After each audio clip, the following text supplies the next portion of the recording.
So I wanted to make another video on different kinds of nutrients and ADHD supplements as well.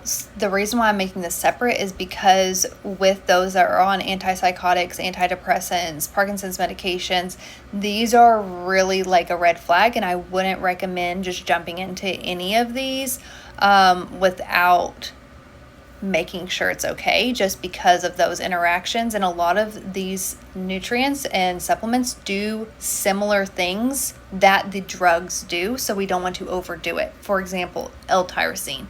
Tyrosine is an amino acid that is a precursor for dopamine synthesis and also neurotransmitter synthesis, norepinephrine, epinephrine, and it can have a very positive stimulant effect. So one of those that, if you're not taking the ADHD medication and you're looking for something that is kind of going to lift you up and bring that cognitive aspect of that stimulant without the stimulant,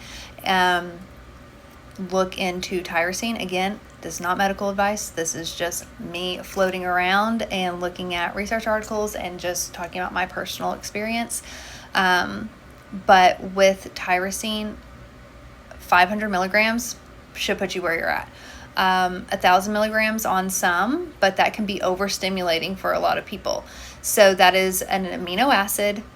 You find it in foods, but when it is in isolation, it can help with the neurotransmitter synthesis. Another one is mucuna purines, whatever, extract. I've taken that one. 200 milligrams is a natural source of L-dopa. So L-dopa, there's a direct dopamine precursor which enhances dopamine levels. So I do take that one as well.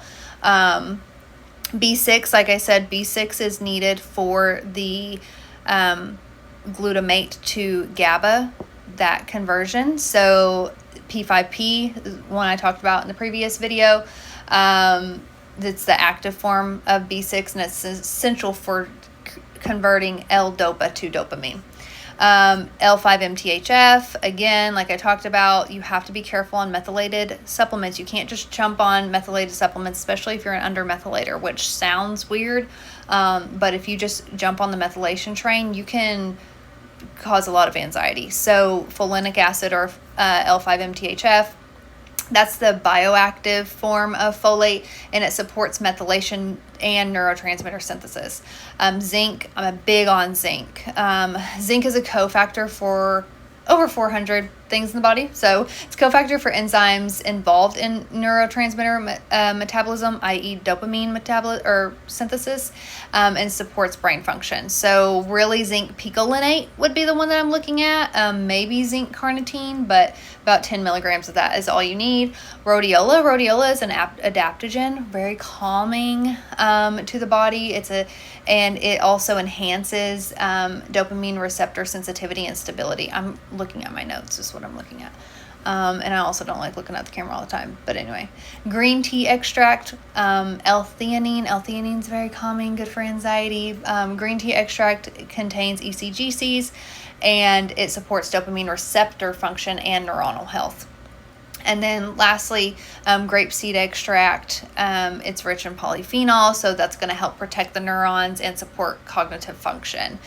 I might have missed a few, but these are kind of the main ones that I have taken myself and also looked into. And I know Max is always sending me other supplements and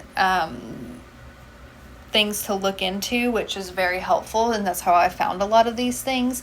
But yeah, if you take one of those, let me know and see how it feels. But again, the disclaimer on that is there is interactions with this. For example, if you take ADHD medication and then you jump on the L-tyrosine wagon, you can overdo yourself. That's like vibrating out of your body. You don't want that. It's actually can induce anxiety.